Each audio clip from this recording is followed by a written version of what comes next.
পৃথিৱীনাৰায়ণ মেছ আচলতে সমাজৰ স্থান নোহোৱা তেনেকুৱা এজন ব্যক্তি হয়। তেওঁ নিজকে বিভিন্ন সময়ত বিভিন্ন দল সংগঠনৰ চৰকাৰৰ লগত যোগাযোগ কৰা মধ্যস্থকাৰ হিচাপে প্ৰতিষ্ঠা কৰিবলৈ চেষ্টা কৰি আছে, প্ৰচাৰ কৰি আছে। কিন্তু সমাজে তেওঁৰ মধ্যস্থ কৰা কামবোৰ স্বীকৃতি দিয়া নাই। সমাজৰ তেওঁ স্বীকৃত তেনেকুৱা ব্যক্তি নহয়। তেওঁ যিবোৰ বক্তব্য কৰে কাৰোবাৰ প্ৰৰোচনাত কাৰোবাৰ এজেণ্ট হিচাপে কাম কৰি চৰকাৰক কেনেকৈ অসুবিধাত পেলাব পাৰে, বিভিন্ন জাতি জনগোষ্ঠীৰ মাজত কেনেকৈ ভুল বুজাবুজি সৃষ্টি কৰি অশান্তি সৃষ্টি কৰিব পাৰে সেই উদ্দেশ্য আগত ৰাখি তেওঁ কথাবোৰ কয়। আৰু সেইকাৰণে তেওঁ আচলতে অকল কাউন্সিল চৰকাৰে নহয়, ৰাজ্যিক চৰকাৰৰ বিৰোধী কৰা তেনেকুৱা দুষ্ট চক্ৰৰ এজেণ্ট হিচাপে কাম কৰি আছে। সেইকাৰণে তেওঁৰ কথাত কোনো মূল্য নাই।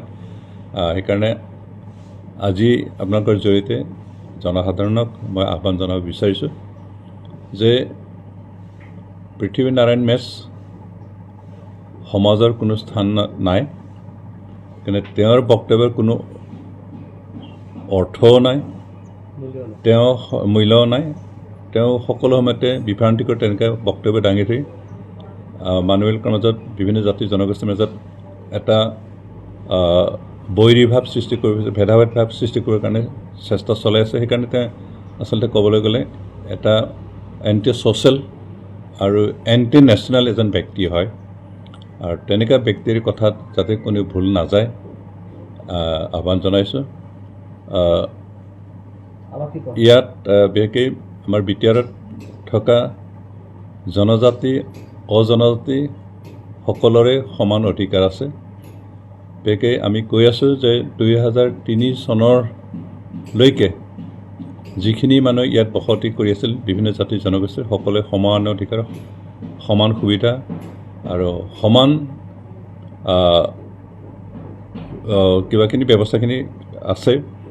আৰু সেইকাৰণে তেওঁৰ প্ৰচাৰত তেওঁৰ বক্তব্যত কোনো ভয় খাব নালাগে, কাৰণ তেওঁৰ বক্তব্যৰ কোনো মূল্য নাই।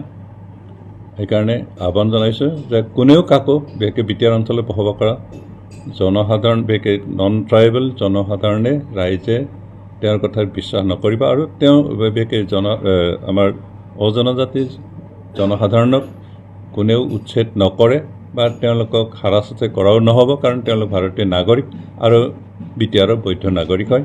আৰু তেনেকুৱা বৈধ নাগৰিকবিলাকক কোনেও জোৰ জলমকৈ ইয়াৰ পৰা খেদাই পঠোৱাৰ কথা বা তেওঁলোকক সকলো অধিকাৰৰ পৰা বঞ্চিত কৰাৰ কোনো প্ৰশ্ন নাই। সংবিধানে সকলোকে সমান অধিকাৰ দিছে। সেইকাৰণে তেওঁলোকে কোনেও ভয় খাব নালাগে। আৰু পৃথিৱীনাৰায়ণৰ নিচিনা এজন অপদাৰ্থ লোকৰ বক্তব্যত কোনেও বিশ্বাস কৰিব নালাগে।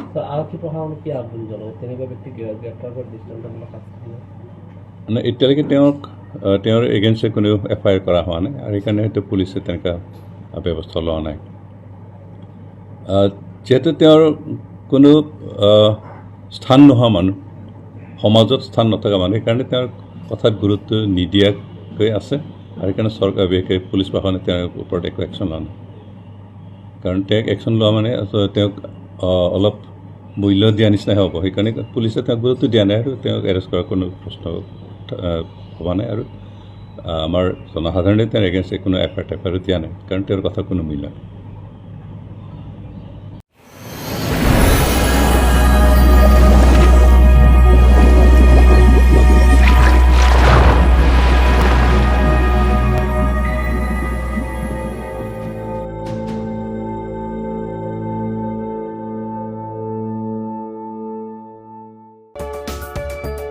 नोंथाङा गोबां रां आर्जिनो गोसो जादों नामा? जुदि गोसो जादों अब्ला नोंथांनि थाखाय मोजां खौरां। New India technologies master franchise all Assam ATM service Hitachi ATM and Tata Indicash ATM फसंनानै नोंथाङाबो गोबां रां बुथुमनो हागोन। लाइमोनफोरनिफ्राय जागायनानै बैसो जानाय गासिबो बैसोनि सुबुंफोरानो बे फालांगिजों गोरलैनो रां आर्जिनो हागोन। नोंथांनि गामियावबो बे ATM मेसिनखौ फसंनानै नोंथाङाबो मुलाम्फा मोननो हागोन।